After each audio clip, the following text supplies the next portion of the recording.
¿Qué tal? Muy buenas noches, yo soy Genaro Lozano, bienvenida a Punto y Contrapunto. En México vivimos muchos tipos de violencias, la que se ejerce en contra de las mujeres, la que sufren las poblaciones de la diversidad sexual, la que comete el crimen organizado en comunidades de Tamaulipas o Guerrero, pero también otro tipo de violencia de la que poquísimo se habla y es la que ejercemos los humanos contra los animales, o mejor dicho, la que impunemente vemos todos los días cometidas por personas contra perros, gatos, caballos, vacas, gallos, toros, entre otros. ¿Cómo está el escenario del respeto a los animales no humanos en México? ¿Hay o no leyes adecuadas de bienestar y protección animal? ¿Hay alguna conexión entre las distintas formas de violencia que vivimos en el país con la del maltrato animal? Esta noche converso con 4 personas expertas y defensoras de los derechos de los animales. Quédate con nosotros que ya empieza Punto y Contrapunto.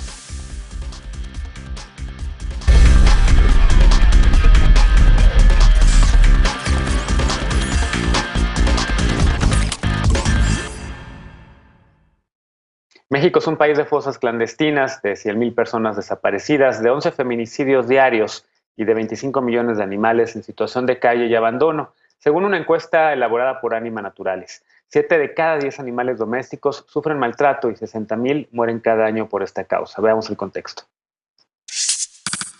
Las leyes del bienestar animal en México son limitadas. Según el Índice de Protección Animal 2020 de la organización World Animal Protection México, estas se enfocan solo en la salud animal y no en su bienestar.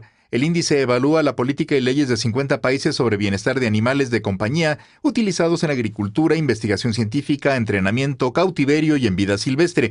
En su informe sobre nuestro país, la organización advierte que las leyes en materia de bienestar animal tienen inconsistencias. Algunos estados brindan más protecciones para algunas categorías que para otras y recomienda al gobierno federal extender las prohibiciones sobre el uso de animales con fines de entretenimiento como rodeos, carreras y peleas. También sugiere reconocer en la legislación federal a los animales como seres sensibles. En 30 estados de nuestro país hay leyes que tipifican como delito el maltrato a los animales de compañía, pero en Chiapas y Tlaxcala, aunque hay reglamentos y leyes que sancionan a las personas responsables de las y los animales de compañía, se trata únicamente de faltas administrativas, ya que sus códigos penales no contemplan el maltrato y crueldad animal como delito. A nivel federal, en 2019, Morena presentó una iniciativa en la Cámara de Diputados para reformar el Código Penal Federal y castigar con hasta 2 años de prisión los actos de crueldad y maltrato animal. La iniciativa aún no ha sido votada en comisiones. Punto y contrapunto. Primer tema para discutir esta noche, me da mucho gusto recibir en la mesa de Punto y Contrapunto a Arturo Berlanga, él es director de Anima Naturalis Internacional aquí en México. ¿Cómo estás, Arturo? Bienvenido. Genaro, muchísimas gracias, muy bien y muy contento por el lanzamiento de este Atlas y por estar en tu programa nuevamente. Ahorita platicamos justo del Atlas, déjame acá presentar primero también a las compañeras que nos están acompañando esta noche, valga la redundancia. Josefina Martín, etóloga, activista y directora de Pet Concepts. ¿Cómo estás, Josefina? Mucho gusto. Hola, muy bien, muchas gracias. Gracias por la invitación. Bienvenida. Saludo también a Sandra Segovia, fundadora de Todos Somos Animales y integrante de Estudios de Derecho Animal México, la red de veganas, antiespecistas y vegan Latinoamérica. ¿Cómo estás, Sandra? Bienvenida. Feliz de estar de vuelta aquí contigo, Genaro, en este día en que se cumplen 43 años de la proclamación de la Declaración Universal de los Derechos de los Animales. Gracias por la invitación. A mí, a contra, me da más gusto también que estés de regreso por acá. Saludo también a Luz Gabriela Camarena, ella es psicóloga, especialista en violencia. ¿Cómo estás, Luz Gabriela? ¿Luz o Gabriela? Cualquiera de las dos está bien. Mucho gusto. Bueno, buenísimo, bienvenida. Qué padre que estés por acá. Y a ver, empiezo contigo, Arturo, porque ya lo decías, muy contento del lanzamiento del primer Atlas de Maltrato Animal en México, un esfuerzo que hace Anima Naturalis en México, en nuestro país, la primera vez que puede entrar cualquier persona al sitio de sinmaltrato.org y ver si estás en algún estado de la República, cuáles son, digamos, las protecciones, las leyes que hay, cuáles son las autoridades con las que tienes que dirigirte en el caso de que haya maltrato animal, qué es lo que está sancionado, qué es lo que no. Eso es el sitio de sinmaltrato.org, ese es el sitio que estás hoy en día celebrando y presentando y de que yo te agradezco que me hayas hecho parte de este. Cuéntanos un poco más sobre esto. Claro, Genaro, pues sí, como bien dices, eres el embajador de esta plataforma y el Atlas de Maltrato Animal realmente está pensado como una herramienta para que utilicen tanto muchas organizaciones en los estados de la República como cualquier persona que desee denunciar un tema de maltrato animal. nosotros nos encontramos, a raíz de una encuesta que hicimos en todo el país, de que muchas veces las personas no saben que el maltrato animal ya es un delito, que ya está tipificado. Luego vemos en redes sociales influencers que llaman y movilizan a miles de personas exigiendo el maltrato animal al Código Penal. Sin embargo, ya existe en 30 estados de la República este delito. También sucede que no se aplican. Entonces, este atlas básicamente tiene dos finalidades. Uno, tener un mapa normativo de todo el país, en cómo está cada estado en cuanto a su regulación en materia de protección a los animales y prevención del maltrato animal. Y la otra muy importante, evaluar el desempeño de las autoridades encargadas de cumplir con la ley. Porque una ley que no se cumple es letra muerta. Entonces, hoy tenemos un vasto marco normativo en todo el país, realmente, que claro, es perfectible, pero tenemos mucha legislación, Genaro. Entonces, realmente, en los últimos años, decidimos evaluar el 2019 y el 2020, tanto a fiscalías, solicitar información en los tribunales de justicia, evaluar a las dependencias administrativas estatales, procuradurías ambientales, secretarías de medio ambiente, secretarías de educación. Otro tema muy importante, cuántos recursos le están destinando, que por ley debieran destinar los estados en campañas de prevención del maltrato animal, de protección y respeto a los animales, y no lo hacen. ¿Cuál es el ejercido? ¿Cuál es realmente el asignado? Entonces, es muchísima información que ahí podrán encontrar todas las personas que nos están viendo. Sí, maltrato.org lo vamos a ir repitiendo a lo largo de toda la noche y de verdad que muchas felicidades por este esfuerzo, querido Arturo. Sandra, déjame ir un pasito atrás porque bien dice Arturo, hay algo robusto, digamos, en términos de legislación que hay en varios estados. Cuando de repente vemos esos videos terribles que se hacen virales en las redes sociales de que aventan a un perrito a un río o de que a un perrito lo encadenan, cuéntanos un poco. ¿A qué nos referimos cuando hablamos de maltrato animal? Hablemos desde ahí. Digamos que para quien nos está viendo y que a lo mejor pues, no está sensibilizado o sensibilizado a este tema, pues que necesite que le digamos básicamente de qué hablamos cuando hablamos de maltrato animal y por qué debe estar sancionado.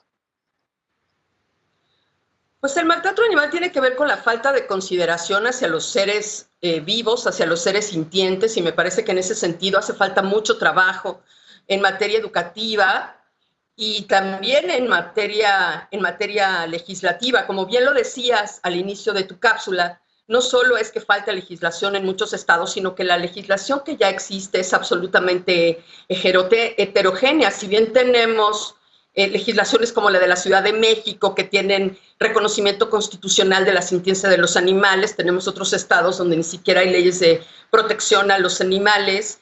No todos tienen el reconocimiento del maltrato animal en sus códigos penales, pero lo más grave, la gran mayoría de las leyes no tienen, fortalecen sus mecanismos de verificación, que es lo que permite que las leyes puedan ser llevadas a cabo. Las denuncias, los procesos de denuncia son complicadísimos, no hay fiscalías especializadas, las instituciones, por decirlo menos, están absolutamente rebasadas.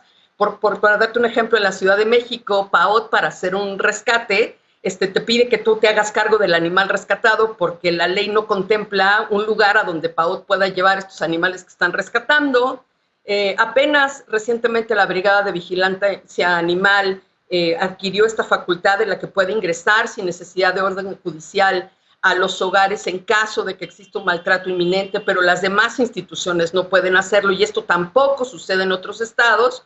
Y desde luego lo más grave, pues que las leyes en nuestro país son absolutamente especistas, es decir, protegen a algunos animales, no protegen a todos, pero las leyes están hechas para proteger las funciones que los animales hacen para nosotros, y eso contribuye a que sigamos cosificando a los animales y no permite educar a la población en el hecho de que son seres sintientes. De hecho, las leyes que protegen los animales son las únicas que indican en qué casos es factible matar al sujeto de su protección, nomás para que usted se imagine.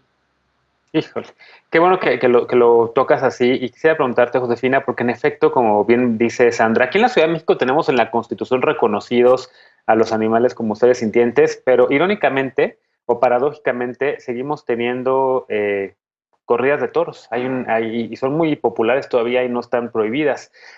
Nos falta mucho, ¿y a qué se debe, digamos? ¿Es falta de cultura, falta de voluntad política, falta de educación, una combinación de todo esto para poder llegar a un respeto mucho más comprensivo hacia los animales no humanos? ¿Cómo lo ves?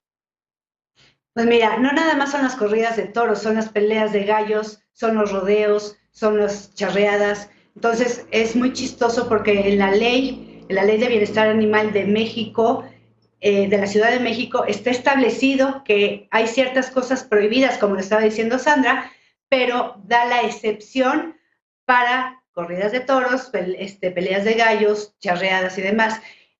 Otra cosa que también está sucediendo es que son patrimonio de la humanidad. O sea, acaban de declarar a los toros, creo que no sé si fue Aguascalientes o Zacatecas, lo acaban de declarar como patrimonio de la humanidad. No sé si es tangible, intangible o cualquiera de las tantas formas de patrimonio de la humanidad. Entonces, es irónico que las leyes estén defendiendo, pero al mismo tiempo, por el otro lado, meten para que sea declarado como patrimonio, y por el otro lado hay tanto dinero detrás de estas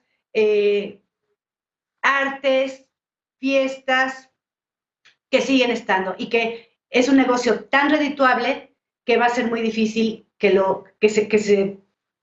desaparezca. Si la gente sigue asistiendo, y la gente va a seguir asistiendo, porque además en las peleas de gallos hay apuestas y es un dineral lo que se mueve ahí, pues van a seguir. O sea, yo aquí tengo rodeado mis vecinos bien padres, todos están criando gallos, ilegalmente, evidentemente. No creo que haya un registro de galleros, por ejemplo, ¿no? Aquí en el Ajusco. Entonces, va a ser muy difícil que si la sociedad no entiende que eso es maltrato animal, que eso no es arte, que eso no es una fiesta, y que realmente los animales están sufriendo cuando están en esos eventos, pues esto no va a cambiar nunca, desgraciadamente. Claro.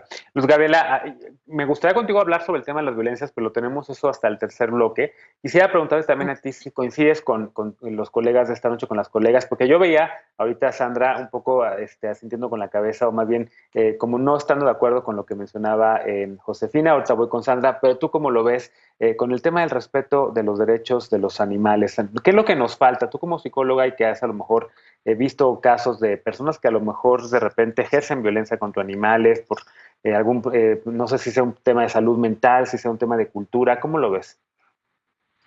Ok, bueno, digamos que para el tercer bloque hablamos un poquito más profundizado de eso, pero en cuanto a lo que dicen los compañeros, mencionan la parte de las corridas de toro, digamos que también las peleas de gallo, eso sí, digamos, por así decirlo, sí tiene una explicación psicológica, más allá de la violencia como tal, que eso pues lo voy a hablar ya que me toca hablar más a profundidad. Yo en mi experiencia he atendido pacientes que tienen pues esta afición, ¿no? Por estas cosas llamadas tradición, con las cuales yo al menos no estoy de acuerdo desde ambas posturas. Muchas veces suelen exponer o proyectar en estas tradiciones como si fuera una guerra de espadas, ¿me explico? Como si fuera una guerra de egos, como si de alguna forma se libraran ansiedades de castración, quién es más, quién es superior, quién es inferior. Eso también, o sea, depende del caso de cada persona, pero también visto pues simplemente el placer de ver violencia, ¿no? Pero en muchos otros casos, pues también tiene que ver con estos complejos psicológicos, bueno, al menos desde mi enfoque, que es el psicoanálisis. Claro. Entonces, pues yo sí creo que hay un... ¿no? Sí, te escucho y dijiste la palabra tradición, pero en algunos casos, yo a quien he escuchado que personas que son como muy afines a la corrida de toros lo ven como un tema de cultura. Y por eso quiero traer la discusión a Sandra, porque veía que no estabas muy de acuerdo con lo que mencionaba Josefina, o no sé si a lo mejor te leí mal, con el tema de las peleas de gallos, porque hay gente que de repente dice, a ver, toda mi familia se ha dedicado a la crianza de toros o al tema de los gallos y demás. ¿Cómo cambiamos ese chip? porque hay quien dice son dos derechos, el derecho a lo que ven como un tema de cultura, el derecho a lo que ven como un tema de herencia familiar, no sé cómo ponerlo, contra, por supuesto, los derechos de los animales. ¿Cómo lo ves? ¿Está imposible realmente conciliar esas dos cosas, Sandra?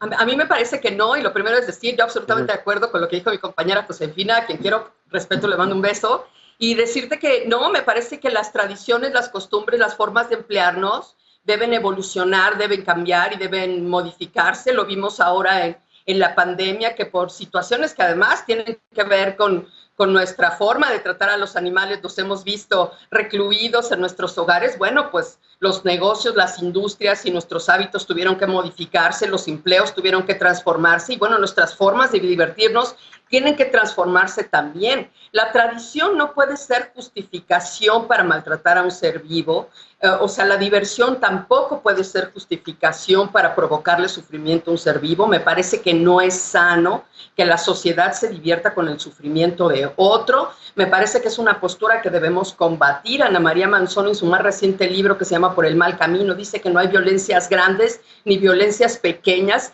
y que nosotros deberíamos reaccionar ante cualquier tipo de violencia sin importar qué especie es la que está siendo violentada, porque eso, normalizar la violencia solo porque no pertenece a la especie humana, me parece que es un grave error el que estamos cometiendo y con eso hacemos parecer que es algo pues normal, ¿verdad? Que los animales tienen que pasar por eso y que pues eso está bien. Y me parece que en definitiva no debería de ser así. Me queda tiempo todavía, Josefina, pues quieres contestarle a Sandra. No, estoy totalmente de acuerdo con ella. Desgraciadamente es muy sutil lo que puede ser una violencia y muchas veces, digo yo que trabajo todo el tiempo con animales de compañía, es muy sutil lo que puede ser violencia, lo que puede dañar a un animal de por vida cuando simplemente ejercemos un castigo o cuando simplemente usamos un collar de castigo para corregir. Entonces, la violencia muchas veces no la toman como violencia porque están acostumbrados a que esa es la forma de trabajar, la forma de ser, la tradición. Muchas veces creen que ellos saben cómo trabajar, por ejemplo, con un perro, con un gato, pero en realidad están ejerciendo violencia. Entonces, y eso también lo reflejan los niños con los animales y también lo reflejan los padres con los niños y con los animales. Entonces, la violencia está generalizada en casi toda nuestra forma de vida, ¿no? No puedes, por ejemplo, decirle a alguien que hizo algo mal porque se te va, pero como mariachi se te arranca. De acuerdo. ¿No? Ahorita voy a tener un problema con una persona que me adoptó unos gatos porque le dije, oye, es que ya se tenía que haber hecho esto. Bueno, se me puso, pero en serio, ¿no?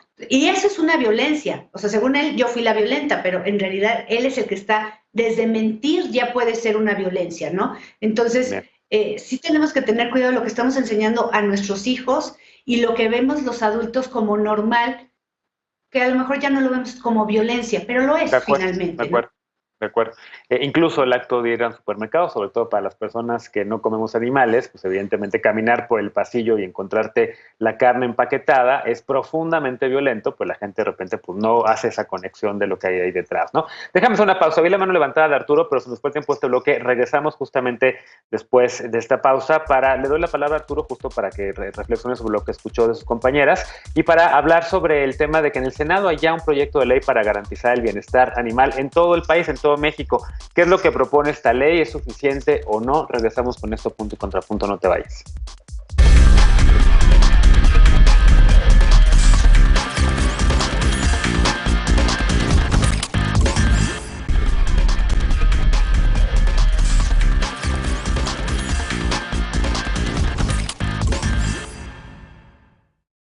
Hasta hace relativamente poco tiempo, en el mundo la norma era que los animales no humanos recibieran el mismo trato que cualquier objeto inanimado, como una cosa, una pertenencia humana. Recientemente, 2 senadores de Morena presentaron una iniciativa para modificar esta y otras normas y garantizar que los animales no humanos vivan en bienestar. ¿En qué consiste esta propuesta? Eso no es suficiente. Veamos el contexto. Hace unas semanas, los senadores morenistas Ricardo Monreal y Rocío Abreu propusieron crear la Ley General de Bienestar Animal. Esta ley busca establecer principios, bases y procedimientos federales para proteger la dignidad y el bienestar de los animales no humanos. Hasta ahora, cada entidad tiene su propia legislación sobre protección animal. Durante la presentación del proyecto, el senador Monreal dijo que una ley federal de bienestar animal que no solo abarque lo jurídico, sino lo educativo y lo cultural, ayudará a eliminar la violencia entre seres humanos. Según la iniciativa, bienestar animal es el estado positivo de un animal en relación con su ambiente, es decir, que cuenten con condiciones de vida adecuadas para que gocen de buena salud. Para que las y los animales no humanos dejen de ser considerados cosas, el término dueño o propietario cambiará por el de tutor. Además, se incluirán conceptos como animal de compañía, animal destinado para consumo y animal en trabajo para diferenciar las relaciones humano-animal y por lo tanto la competencia de las autoridades en cada caso. También se prohibirá la experimentación animal, incluso cuando tenga fines de enseñanza, y las mutilaciones estéticas. El proyecto incluye también modificaciones al Código Penal para que la zoofilia y el abandono sean considerados maltrato o crueldad animal y que estos actos sean perseguidos de oficio y enfrenten penas de hasta 6 años de prisión si provocan la muerte del animal. Organizaciones que se oponen a esta iniciativa señalaron que no fueron consultados para su elaboración y que no garantizan las condiciones de bienestar animal. Punto y contrapunto.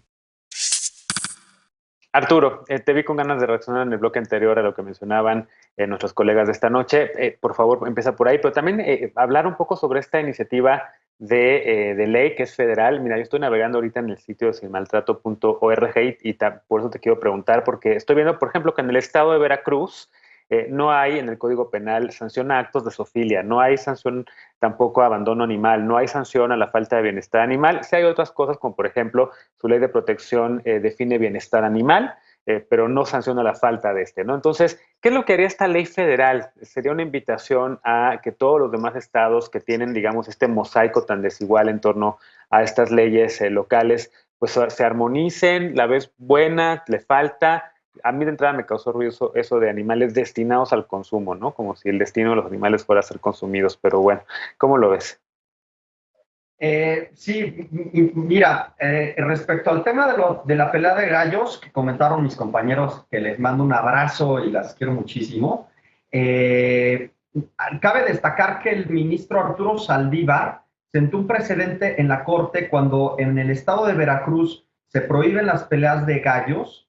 Los galleros presentaron amparos y los perdieron. Y el criterio que estaban invocando, o el derecho humano que estaban invocando los galleros, era el derecho al trabajo, ¿no? Y que esta prohibición de las peleas de gallos pues estaba limitando su fuente de trabajo. Entonces el ministro Arturo Saldívar resolvió y sentó un extraordinario precedente en el cual el derecho al trabajo no puede vulnerar la integridad física ni la vida de un animal. Entonces, resolvió en que en ningún momento se estaban violentando los derechos humanos al trabajo de estas personas y negaron y perdieron los amparos. No nada más era para acotar ese punto muy preciso.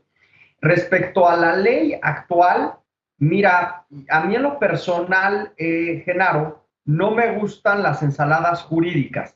No me gustan las ensaladas legales cuando se quieren meter todos los temas del animalismo en un solo ordenamiento jurídico, no terminan bien las cosas.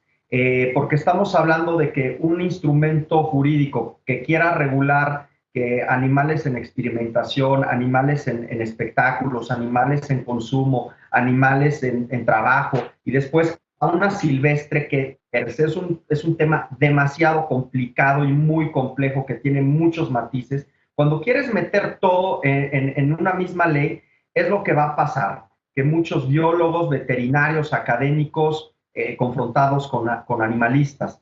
Yo creo que seguramente la intención es muy buena del senador Monreal, de la senadora Rocío Abreu, la intención es buena de los compañeros que presentaron la iniciativa, pero hay que ver la trazabilidad de normas que se tienen. Si bien es cierto, tú lo acabas de decir, tenemos un crisol que en el Atlas podrán ver todas las personas cómo hay unos estados donde se sancionan unas conductas muy específicas, como por ejemplo el abandono o la falta de bienestar animal, consideran delitos, y en otros no consideran delito el maltrato a animales silvestres. Entonces sí hay ahí una discrepancia sobre todo en materia penal.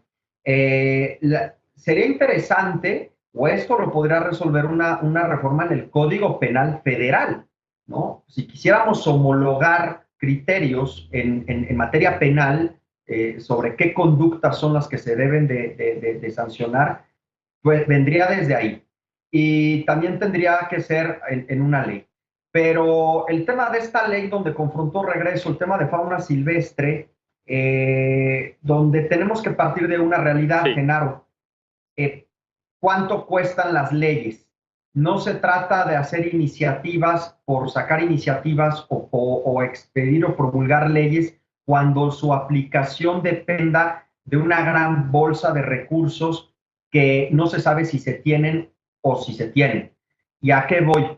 Una de las cosas que a mí no me gusta de esta iniciativa, propone crear unas unidades de rehabilitación y conservación. Sí. Bueno, eso ya existían los centros de integración y conservación de vida silvestre, que en esta administración de 11 se cerraron 9, y los 2 que quedan tienen un presupuesto de 65,000 pesos al mes, ¿no? O cuando vemos que la Profepa no tiene las instalaciones adecuadas para albergar animales, etcétera. Entonces, no solamente se trata de una buena intención, que todos sí. Vamos a tener buenas intenciones, sino también ver lo que podemos hacer en la realidad. Lo que podemos hacer en la realidad es importantísimo, Josefina. Coincides con lo que menciona Arturo. Y les pido, nos quedan 5 minutos de este bloque que se está pasando rapidísimo. Entonces les pido también un poco de brevedad, porque lamentablemente el tiempo en tele vuela. Adelante, Josefina. No, porque Sandra está levantando. Llégale, Sandra. Adelante, Sandra. Rapidísimo, para que no digan que todo lo que uno dice de las iniciativas son malos. Tiene mejor uso del lenguaje, usan matanza donde va, usan eutanasia donde va, pero también está llena de, en cuanto le sea posible, tratará, procurará, si puede. Está mal redactada. Si usted le entiende al artículo 32, inciso 4, explíquemelo, porque está redactada con los pies. Desilusiona ver que se haya escrito una ley como la que se escribió después de leer la exposición de motivos que plantean. No se puede tomar en serio una ley que habla de bienestar animal en favor de la explotación de los demás animales, porque, amigos, los esfuerzos por regular la opresión lo único que consiguen es prolongarla. Si esa ley estuviera hecha para protegerme a mí, yo definitivamente no la querría. El problema de los demás animales no es si las jaulas son más grandes o más chiquitas o si se les explota poquito o mucho. El problema es que son considerados propiedades. Ya lo decían los juristas de Tolón en 2017 y lo reconfirmaron en 2021. Lo confirman nuestros colegas chilenos con su iniciativa constitucional, sujetos no objetos. Lo confirma la jueza Liberatori con sus sentencias para la orangutana Sandra y la orangutana Cecilia, pero además yo no sé por qué estamos hablando de esta iniciativa que no resuelve nada, que es pan con lo mismo y que es una ensalada de todo, ya decía Arturo, cuando está ahorita en comisiones de puntos constitucionales y estudios legislativos una iniciativa de la ex senadora Jesúsa Rodríguez y 16 senadores más de una modificación al artículo 4 constitucional para modificar el estatus jurídico de los demás animales a personas físicas no humanas, junto con una reforma al Código Civil Federal que también pretendería reconocerlos como seres sintientes y que eso sí va al fondo del asunto y que puede resolver el problema de mucho mejor manera y dejarnos de estar jugando a pan con lo mismo y ensaladas jurídicas como explicaba Arturo. ¿Coincides, Josefina? Entonces sería mejor irnos por esa iniciativa de reforma constitucional que deja Jesúsa Rodríguez, a quien por cierto le mandamos un saludo desde aquí. Mira, desgraciadamente creo que todos hemos participado en normas, en leyes y demás, y nada más es el refrito, como dice Sandra, es un refrito y cambian una palabra, ahora ya no van a ser dueños, ahora van a ser tutores, que además ahí puede haber una confusión, yo les llamaría guardianes, y en países civilizados, que tienen un sistema de salud muy avanzado que queremos copiar, se les llama guardianes. Entonces, nada más es estar, de verdad, han salido y regresado y subido y bajado, normas y más normas, que además ese es otro. La norma dice una cosa, la Constitución dice otra cosa, la ley dice otra cosa, entonces, ¿cómo va a actuar? Ya sé que la Constitución es el primer lugar, pero si el sistema de matanza dice que es el 033, dice que es de una forma, y finalmente hacen lo que les da la gana y siguen electrocutando a los animales, por ejemplo, a los perros o a los gatos. Entonces, ¿de qué sirve tener una super ley cuando cada quien hace lo que le da la gana y cuando hay normas y cuando no les importa a los estados? Porque además no hay dinero. Y si no hay dinero, pues, ¿qué van a hacer? Lo más barato. ¿Y qué es lo más barato? Electrocutar, por ejemplo, ¿no? O los rastros clandestinos, ¿qué van a hacer en esos rastros? Entonces, si no se empieza, pueden salir, insisto, todas las leyes que queramos, pero si no, ¿quién va a ser el que verifique que en esos lugares realmente se esté haciendo la matanza que según ellos dicen? O cuál es la vida útil de un animal que trabajó en el ejército o que trabajó y que ya acabó su vida útil. ¿Quién determina cuál es la vida útil de un animal? O sea, yo no podría decir cuál es la vida útil de un animal. Entonces, ¿de qué me sirve tener una constitución con todas esas revuelturas de cosas que al final llegamos a lo mismo? Sigue habiendo maltrato animal. De acuerdo. Luz Gabriela, déjame hacer una pausa. Regreso contigo justo para el tercer bloque porque ya se nos fue el tiempo de y tenemos que hacer una pausa. Regresamos rapidísimo después de esta y regresamos con el último bloque de discusión esta noche en Punto y Contrapunto. No te vayas.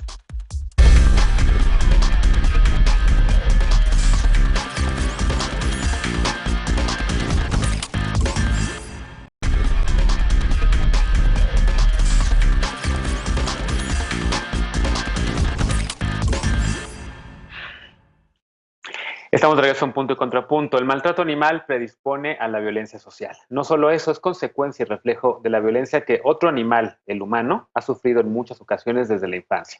Según diversos estudios, participar en actos de crueldad hacia los animales no humanos, aunque sea solo observando, puede relacionarse con el desarrollo de actitudes que reflejan insensibilidad hacia el bienestar de los demás.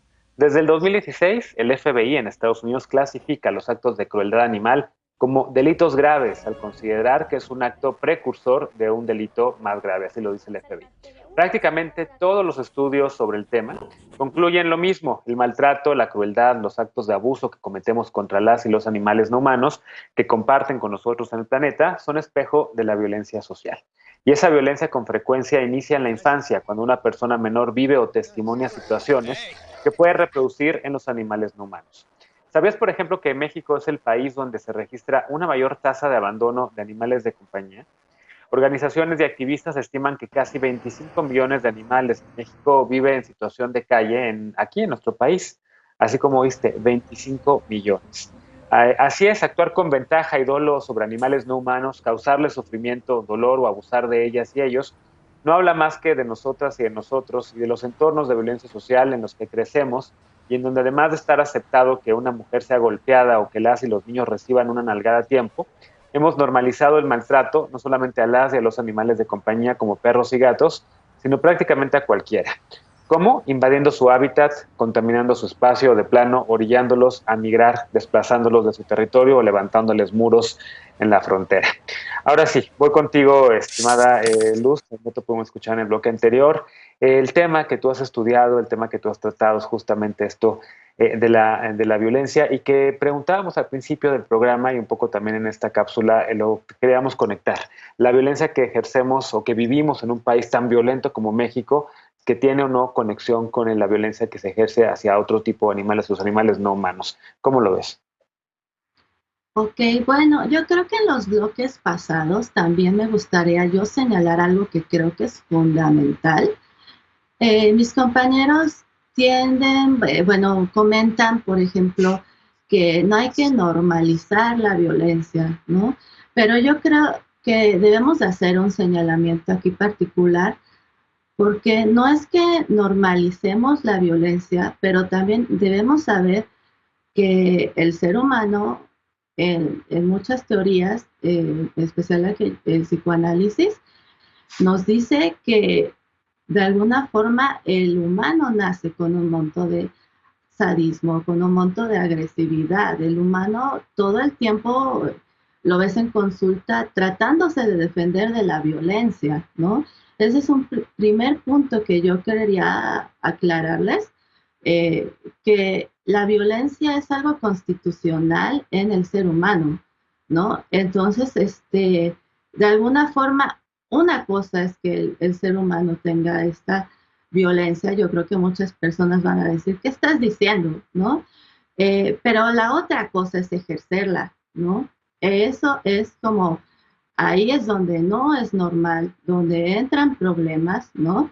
Yo creo que también muchas veces la agresividad está tomada como quien es violento es un psicótico, y yo creo que hay personas que también entran en planos de la neurosis, que tienen conflictos, que no saben lidiar con su violencia interna, que de alguna forma no se analizan por justamente lo que decías en la introducción, sus conflictos familiares, ¿no? Digamos que aunque nacemos con un montón de sadismo, si existe ahora sí que una madre suficientemente buena para calmar las ansiedades, el sadismo del bebé, si después posteriormente en el entorno, digamos, existen elementos buenos, objetos malos, entonces si lo que hay es violencia en el exterior, lo que va a internalizar la persona es violencia, obviamente, ¿no? Que es lo que comentaron.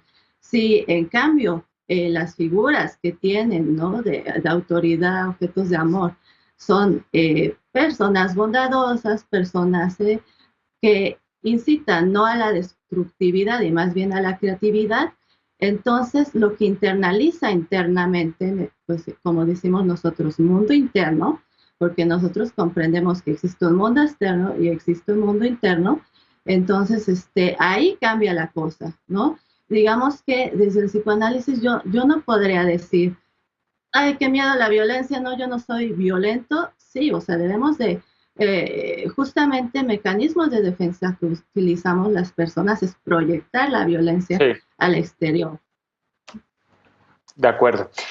Algo que quieras comentar, te vi con la mano levantada también, Sandra, se nos fue el tiempo del bloque anterior, y también si quieres razonar lo que mencionaba Luz Gabela sobre las violencias.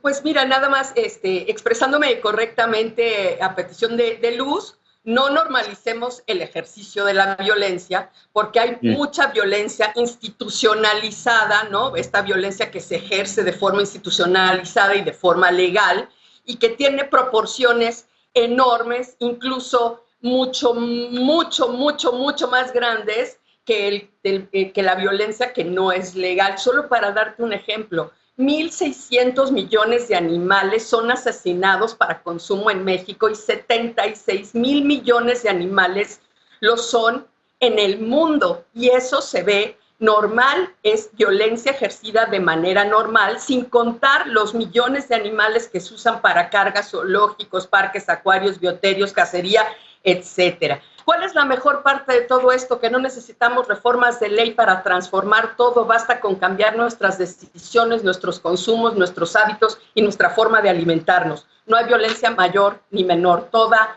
es violencia y toda deberíamos cambiarla sin importar la especie que sea la víctima de ella. Ese es uno de los temas justo que yo creo que es, digamos, de los cuesta arriba, Sandra, el tema de cómo rompemos esta normalización de la violencia en un país tan violento como este, en donde ya prácticamente abrimos el periódico y todos los días vemos asesinatos, desapariciones, fosas clandestinas de humanos, y cuando de repente volteamos y vemos esas otras violencias, ya lo decía yo, Arturo, vas al súper y caminas por el pasillo de la carne y de repente como que la gente no hace esa conexión de que ahí, lo que hay ahí es un cadáver. Levantas la mano, Josefina, adelante. Sí, yo creo que aquí es un problema evidentemente de país, evidentemente de educación, pero mientras no... ¿Cómo funciona la conducta? La conducta, hay un estímulo, una respuesta, que es la conducta, y algo o que la mantiene, o que la suprime, o que la extingue, ¿no? Mientras no haya un precedente donde los delincuentes y la gente violenta tengan una consecuencia, esto va a seguir igual. No hay forma de que se siga reforzando, porque la violencia se está reforzando y la violencia y los violentos se están autorreforzando, porque estamos hablando de conductas internas, conductas cerradas, que ahí van reforzando la conducta. Y a lo mejor Luz Gabriela no coincide conmigo porque ella es psicoanalista, yo soy etóloga, conductista, pero no importa. la conducta así se refuerza. Entonces, mientras no haya un precedente donde realmente se empiece a hacer, poner castigos, y no me gusta poner castigos porque finalmente eso suprime la conducta, pero vuelve a reaparecer en un momento dado. Pero si no hay un precedente o una consecuencia, digámoslo así para que me entiendan, que realmente haga que las cosas cambien, esto va a seguir igual. Sobre todo en lo que... Porque si un delincuente delinque y entra al bote y a los 2 días sale, ¿cuál fue el castigo? ¿Cuál fue el precedente? ¿Cuál fue la consecuencia? Ninguna. Lo mismo pasa con los animales, o sea, con relación a los animales. Si yo maltrato a un animal no va a pasar nada. A lo mejor el perro o el gato lo muerde y entonces ¿qué pasa? El castigado, el que va a morir, va a ser el gato o el perro que ya mordió, ¿no? Entonces, esto es una cosa bien profunda que si no lo vemos como país, cambiar nuestro modelo de educación, de leyes, pero no que nada más estén las leyes ahí, que las salgan en la tele y se tomen la foto. Realmente queremos que se ejerzan las leyes como se deben de ejercer, con las consecuencias que deben de tener, porque si no esto no va a cambiar nunca. Finalmente, cierro contigo, Arturo, y me quedan 2 minutos de programa nada más. Adelante, por favor. Sí, yo agregándolo, me sumo a lo que dice Sandra, que Josefina, es cierto, una norma, a ver, el índice de castigo, nosotros medimos en el Atlas, en sinmaltrato.org, índice de castigo al delito de maltrato animal en México es el 0.01% en relación de todos los casos. O sea, cuando tenemos que en los últimos 2 años se abrieron 2.511 carpetas de investigación por este delito y solamente en todo el país se dictaron 18 sentencias, significa que la norma no se está cumpliendo, ¿no? Es básicamente lo que tenemos que analizar, pero tampoco las sanciones administrativas. Ni siquiera esas se están cumpliendo, ¿no? Y la otra parte, Genaro, creo que es importantísimo la política pública. Ahora, si queremos nosotros, como tú bien decías, parar esta frecuencia y esta espiral de violencia, tenemos que ir ahora sí a las raíces, y es en la educación. Es increíble que de 31 estados de la República que en sus propias leyes contemplan que en los programas educativos se incluyan el respeto a los animales, la prevención de la violencia animal, solamente 5 estados de la República lo tienen. Entonces es mucho de política pública desde los colegios, donde se enseña a los niños el respeto a cualquier forma de vida. Nosotros lo dividimos, un tema es la criminalización, el tema penal, y el otro es muy importante, el tema educativo, y ahí los gobiernos, tanto federal como los estados, deben de hacer políticas públicas para ir frenando esa violencia, porque la violencia es violencia. Empieza con los animales, pasa a un niño, pasa a una mujer, pasa a un adulto mayor, entonces es violencia general. Entonces ahí debemos empezar a atacar las causas desde las escuelas. De acuerdo. Lamentablemente se acabó el tiempo de este bloque. Déjenme hacer una pausa. Regresamos para despedirnos de y el panelista de esta noche y con la paparrucha, así que por favor no te vayas.